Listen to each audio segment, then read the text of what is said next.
Čau! Šie jautājumi man tiešām pārsteidza. Tā kā paldies tev, Kristīna. Man tiešām ļoti liels prieks uz viņiem atbildēt. Tātad pirmais jautājums, uz kurieni ir vērts steigties? Pavisam noteikti vērts steigties pie kāda cilvēka, ko ļoti, ļoti stipri mīli. Un pie ģimenes, ja tu to neesi redzējis gadiem. Otrais jautājums, ko ekstrēmu tu gribētu pamēģināt? Nu, es nezinu, varbūt mēģinātu lekt no tilta ziemas laikā uz ledus, bet droši vien tas baigs sāpēt. Trešais, no kā pamosties ir vispatīkamāk?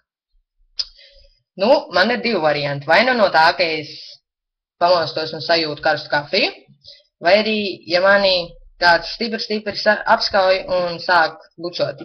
Noteikti, pamosties būtu vienkārši brīnišķīgi. Ceturtais jautājums. Ko tev visvairāk patīk svinēt? Jāņus.